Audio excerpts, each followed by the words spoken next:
All right, so let's get into modern websites and web applications. So websites of the 90s used to be just static. Old websites just used to have pictures and text, and they didn't really process any information. They just kind of served it up. Everything was kind of pre-rendered on the client, or I'm sorry, on the server side, and then the client would request it, and it would be rendered in the browser. That's really changed more and more recently as we, as users, start relying more and more on web-based applications or web apps. Applications that run within a browser, but they function very much like a desktop application would. So a couple of examples would be you're managing bank accounts, right? You log into, let's say, your Wells Fargo account on your mobile phone, or you run on your browser and you go to Wells Fargo and you start accessing your information. That is a web app, essentially. It runs in a web browser, and it uses web-based technologies for you to interact with your money and your accounts. Another example, connecting with friends and family in real time. So think of all the video conferencing that we have going on. Think of all the instant messaging. We have Facebook and Twitter. Those are all web-based applications as well. And making online purchases. Online purchases such as Amazon, you go to Shopify. Any of these websites for e-commerce will be processing your credit card information, and it all has to be stored and sent securely. The reason why web browsers are pretty prevalent is because web browsers pretty much work the same across different kinds of devices, whether it be Chrome, Firefox, Safari, Edge, or Opera, or even a WebView embedded in a mobile device. They're all going to do mostly the same thing. Of course, they have their nuances between them, but they're all going to behave mostly the same. So what this means is for developers, they can build something that's web-based. It can be accessed across multiple devices by multiple users, and they'll all have the same experience. And then as web browsers mature, so do the features that can be implemented within web applications. So some of the differences between, for example, HTML4 and HTML5, where HTML5 implements things like drag and drop and more interactive features that weren't previously available.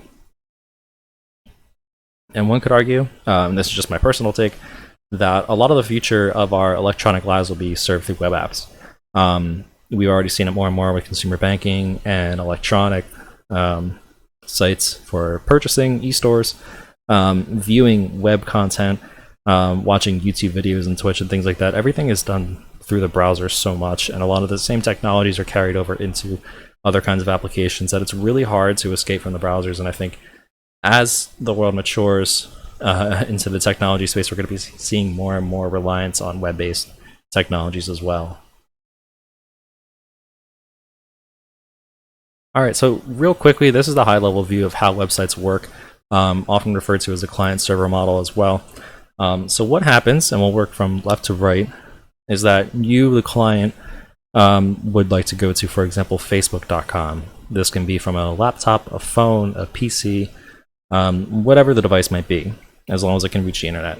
So what's going to happen is you type in Facebook.com, you hit go, your device, which is the client now, is going to reach out over the internet.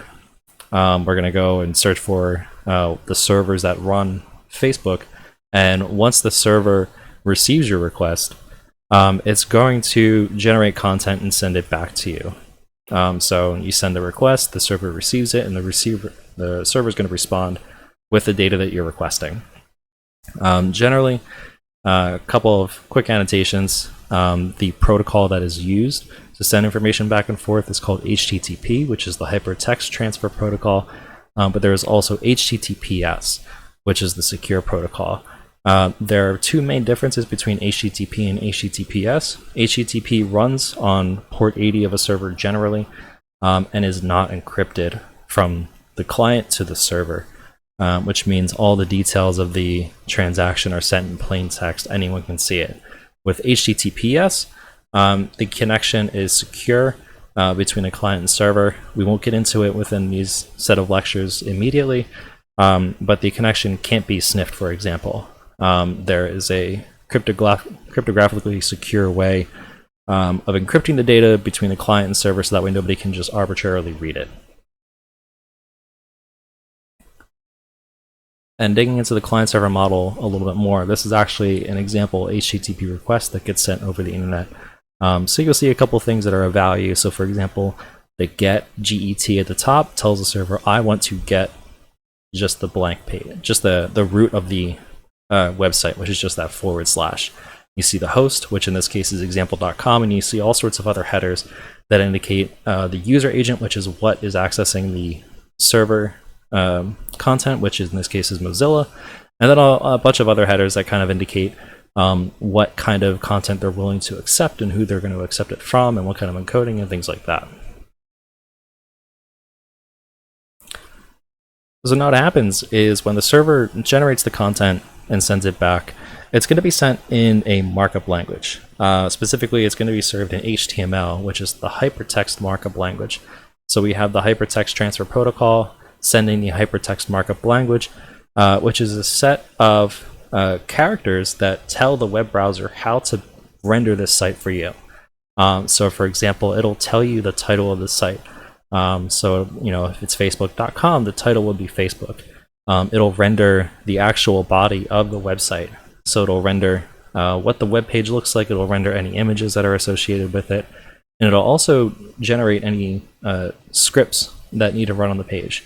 Anything that needs to be interactive in terms of clicking on buttons or sending messages, typing into text fields and things like that.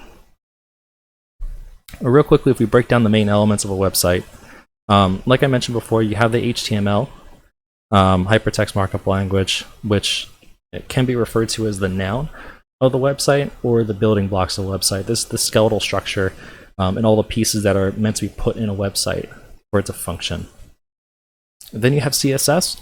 This will also be sent back within the HTML. CSS would be cascading style sheets. And this is kind of the how or the style of a website. This is what gives a website its look and its feel. It determines how big, for example, pictures are going to be, where they're going to be placed, how many of them, or how long they're going to appear on screen, depending on how it's animated. So it's all the style of a website, which is something we're not going to get into in this course for the time being. And then finally, we have JavaScript. JavaScript I can call the verb of a website. This is actually what your website does.